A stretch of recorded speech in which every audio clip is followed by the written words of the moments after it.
The moment Franklin stepped into the call center dressed as a new hire, he felt the weight of his decision settle in.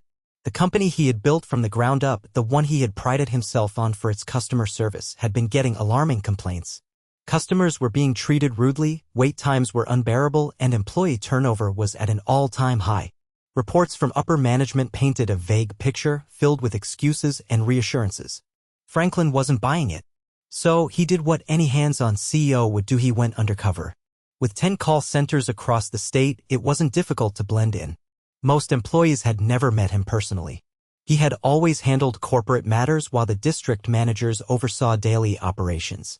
A professional disguise team helped transform his signature sharp look into something more forgettable: messy brown hair, thick glasses, and an ill-fitting polo. His name tag read, Frank. A bored-looking supervisor named Greg barely glanced at him as he handed over a headset. "You'll be shadowing today. Listen in, don't speak unless I say so." "Got it." Franklin nodded, taking a seat next to a young woman named Wendy. She had a warm, patient tone as she guided a frustrated customer through a billing issue. Despite the customer's anger, she remained calm and professional. "I understand why that's frustrating, sir," she said gently. "Let me see what I can do to fix this for you." Franklin was impressed. Someone like Wendy was exactly the kind of employee the company needed. But when the call ended, she let out a deep sigh and rubbed her temples. "Long day?" Franklin asked. She gave him a tired smile. "They're all long days." Before he could ask what she meant, Greg walked past, tossing a stack of call logs onto her desk. "Pick up the pace, Wendy. Your numbers are slipping." She stiffened.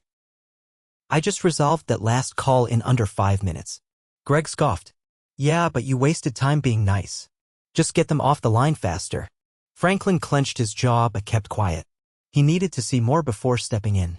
As the day went on, he noticed a clear pattern. Employees were overworked, underappreciated, and pressured to rush through customer calls at the expense of quality service. Some, like Wendy, still put in the effort, but others had given up. One agent flat out told a caller, "Not my problem," before disconnecting. Then came the moment that stunned him. Greg called a private meeting with a few employees in a small break room. Franklin, still playing the role of the new guy, was invited. The second the door shut, Greg leaned against the table with a smirk. "All right, listen up," he said.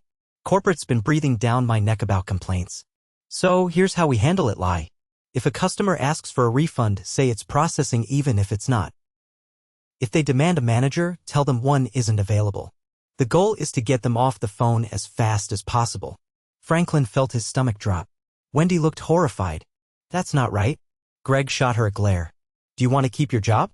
She hesitated but didn't back down. "I want to do my job the right way." Greg rolled his eyes. "Then you won't last long here." Franklin had heard enough. His company, the one he had built with integrity, was rotting from the inside out. And now he had proof. He just needed to decide how to expose it. Franklin kept his expression neutral, but inside his mind was racing. He had expected inefficiencies, maybe even some poor management, but outright deception? That was something he couldn't ignore. He needed to see just how deep it ran before making his move. The break room meeting ended and the employees shuffled back to their desks. Wendy lingered for a moment, gripping the edge of the table as if debating whether to say something more. Greg didn't bother waiting for her response and walked off, his posture radiating authority that clearly intimidated most of the staff. Franklin followed Wendy out, walking alongside her as they returned to the floor. He kept his voice low. "You really stand up for customers," he said. "That's rare in a place like this." She gave a short laugh, though there was no amusement in it. "I don't know if it's rare or just stupid. Greg's been looking for a reason to get rid of me for weeks." Franklin's chest tightened. Why would he want that? She glanced around as if making sure no one was listening. "Because I don't play along with his little games. I won't lie to customers and I won't rush them off the phone just to make his numbers look good." It was worse than Franklin had thought. Not only was Greg pushing dishonest practices, but he was actively trying to eliminate employees who resisted. They reached their desks and Franklin observed the rest of the floor with fresh eyes. Now that he was paying closer attention, he saw it everywhere: agents speaking in monotone, clearly disengaged, customers being dismissed with empty promises, supervisors pacing like hawks, watching the timer on each call like it was all that mattered. He settled into his chair and put on his headset, ready to start his own training. The system logged him in and a pre-recorded voice explained the company's policies. The training module was standard, a rundown of how to greet customers, verify their information, and resolve common issues.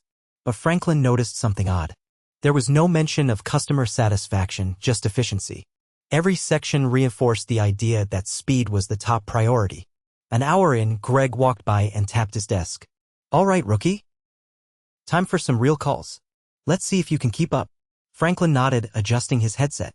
The first call came through a woman struggling with a billing discrepancy.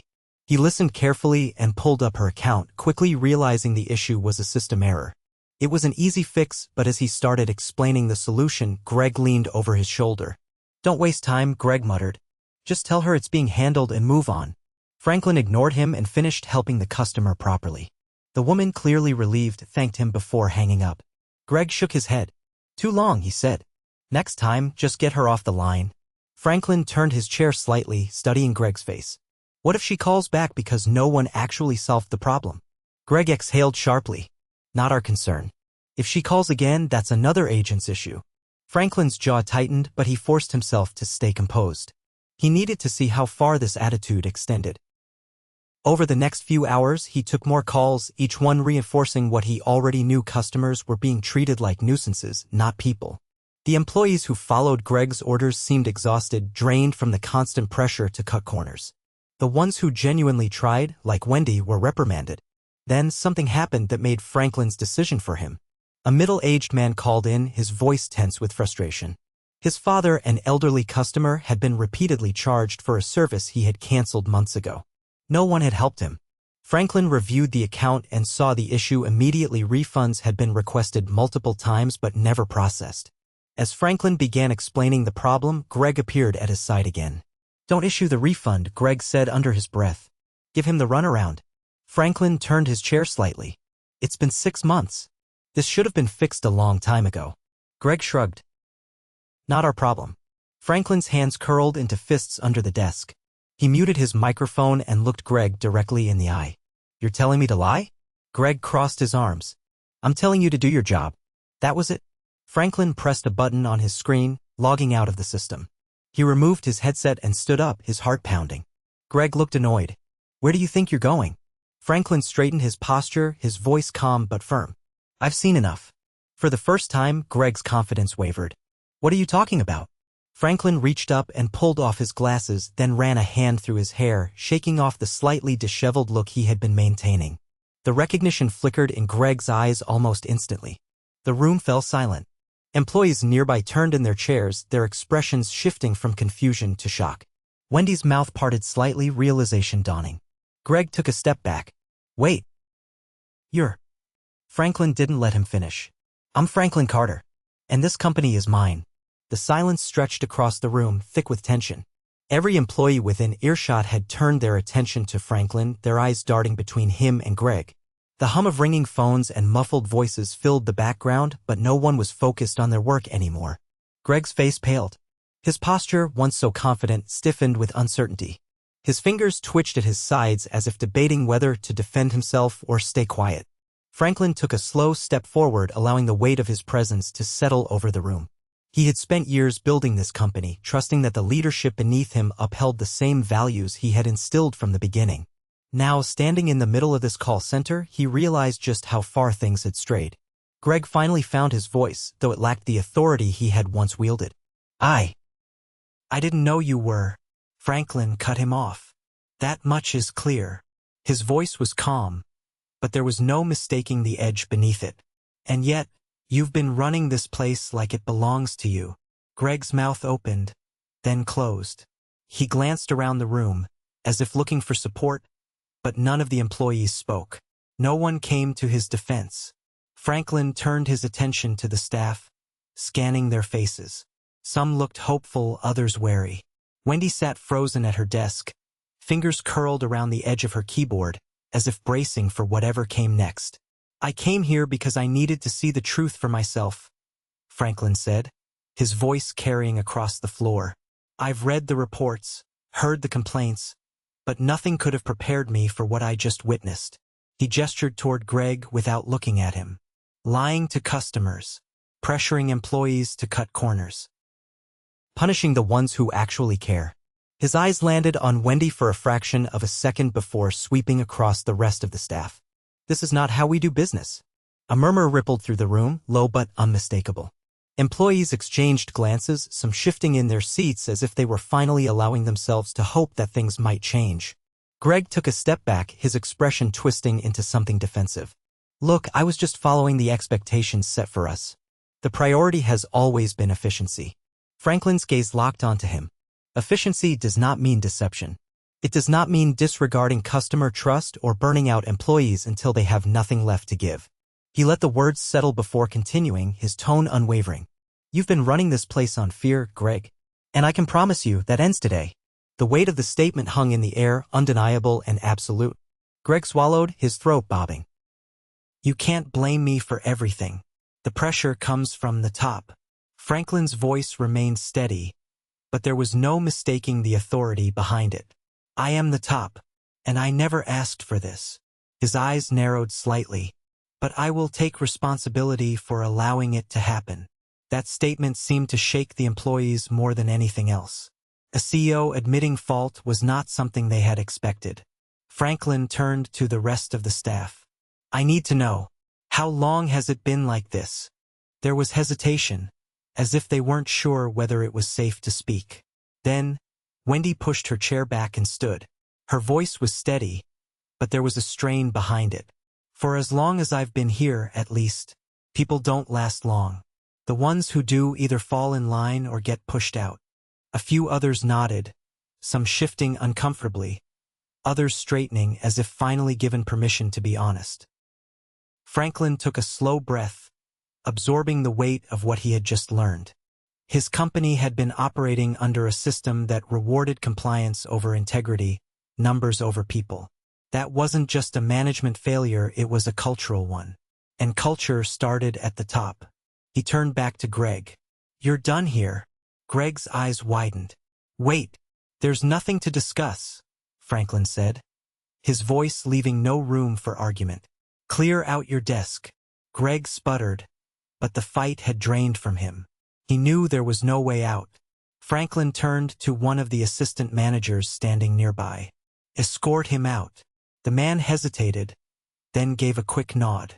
He stepped toward Greg, who looked around one final time before realizing he had no allies left. He walked toward his office, shoulders tense, knowing his time here had come to an abrupt end. Once Greg disappeared from sight, Franklin addressed the room again. This is just the beginning, he said. I'm not going to pretend I can fix everything overnight. But I can promise you these things will change. And they will change now. The employees remained silent for a moment, as if processing the shift that had just taken place. Then, one by one, they started nodding. Franklin knew there was still a long road ahead.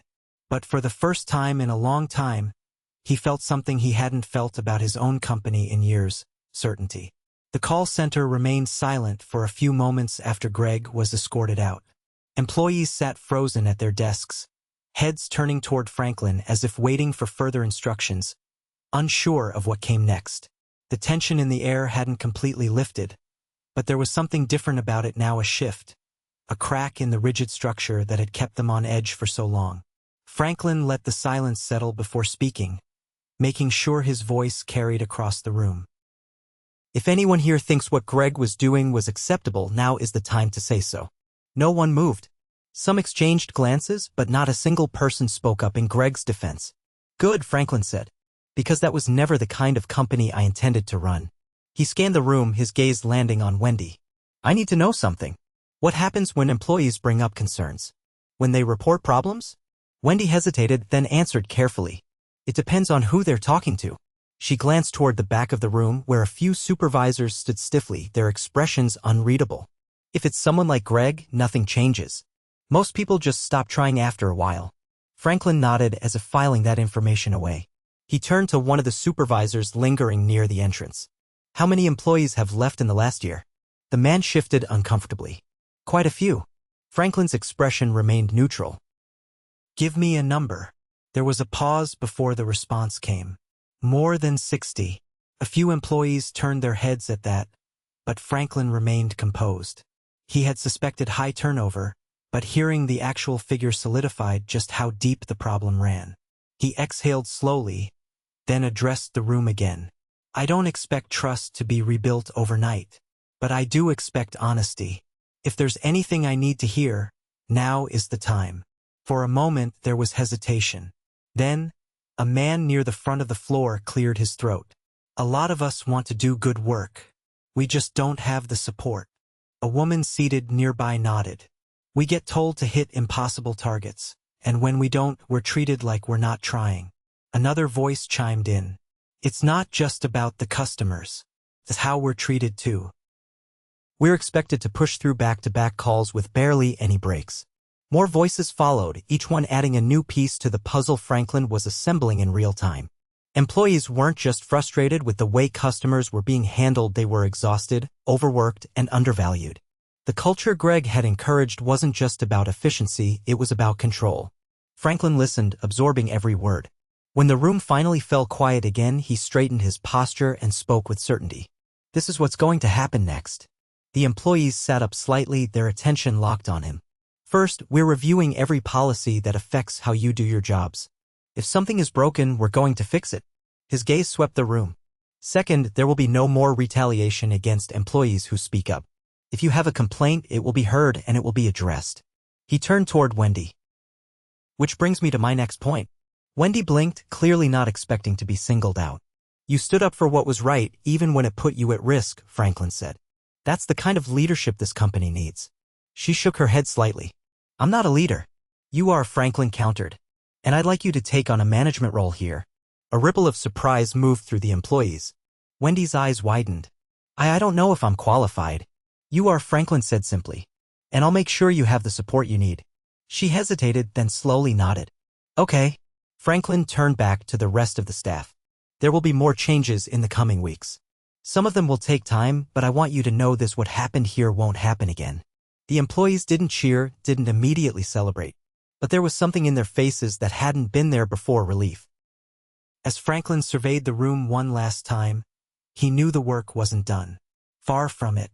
But this was the first step, and for now that was enough. Franklin didn't waste time. After making his initial promises to the employees, he moved straight into action. The first step was assembling a team to conduct a full audit of the center's operations, starting with policies, performance metrics, and employee concerns. He called in an external consultant, someone with no ties to the existing management, to ensure an unbiased review. The next morning, Franklin arrived at the call center earlier than anyone else. He had already arranged for a senior HR representative and a compliance officer to meet him.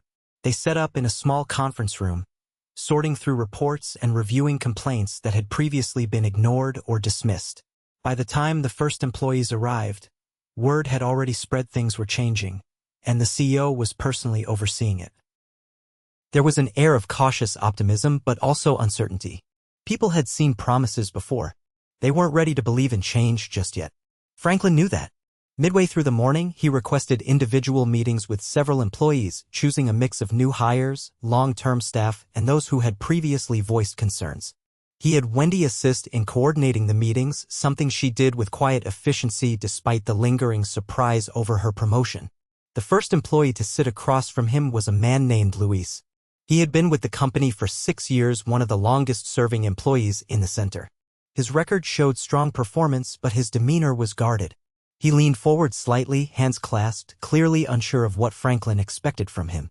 Franklin didn't waste time with pleasantries. I need to understand what's been happening here from someone who's lived it. You've been here longer than most. Tell me what I don't know. Luis studied him for a moment before answering. Honestly, it's been rough for a while. It didn't start with Greg, but he made it worse. Before him, things were just inefficient. Bad policies, slow systems. But at least back then we weren't being told to lie. Franklin nodded, encouraging him to continue. The biggest problem is that no one listens when we bring up issues. If a supervisor doesn't want to deal with it, the complaint just disappears. And if you push too hard, suddenly your performance reviews start dipping for no reason. Franklin frowned. You're saying complaints were deliberately buried? Luis nodded. Especially anything that would make the numbers look bad. If a customer issue required real effort to fix, we were told to stall until they gave up. Refund requests, technical issues. If it wasn't an easy fix, we were supposed to move on and let someone else deal with it. Franklin exhaled slowly, absorbing the weight of what he was hearing. And the employees who didn't comply? Luis hesitated, then shrugged. Some quit. Some got written up for minor things until they were pushed out. The ones who stayed either played along or just kept their heads down. Franklin let that sink in before speaking again. If you could change one thing today, what would it be? Luis didn't hesitate. Give us a way to report problems that actually leads to action. Not just a suggestion box or another survey, something real. Franklin nodded. That's already in motion. Luis's expression shifted slightly, not quite relief, but something close to it. The next few meetings revealed similar patterns. Each employee had their own experiences, but the themes remained consistent: fear of retaliation, lack of accountability, and a management structure that prioritized surface-level success over actual service. By the time Franklin wrapped up the last meeting, he had a clear picture of what needed to change. That afternoon, he gathered the entire staff in the main break area. Some leaned against tables, others stood with arms crossed, waiting to see what he had to say. Franklin stood at the front, hands resting on the edge of a chair, not as a barrier, but as a grounding point. He met their eyes, making sure they knew he saw them, not just as employees, but as people who had been carrying the weight of a broken system. The way the center has been run is unacceptable, he said, his voice steady. I've heard your concerns, and I'm not here to make empty promises. Here's what's happening next. He laid it out clearly. An independent reporting system was being implemented, allowing employees to submit concerns anonymously if needed. A new management structure was being put in place, with promotions based on leadership ability, not compliance with bad policies. Performance metrics were being adjusted to reflect quality of service, not just speed. And most importantly, the culture was changing. Franklin didn't sugarcoat it. This won't be easy. There will be resistance. Some people won't like it. But I built this company on the idea that we take care of our customers and our employees. That starts now. There was no applause, no immediate shift in atmosphere. But there was something deeper, silent acknowledgement that, for the first time in a long time, someone at the top was listening. As the employees dispersed, Franklin caught Wendy's eye. She gave him a small nod, not overly enthusiastic, but firm. It was enough. There was still a long way to go. But for the first time in years, the foundation was being rebuilt the right way.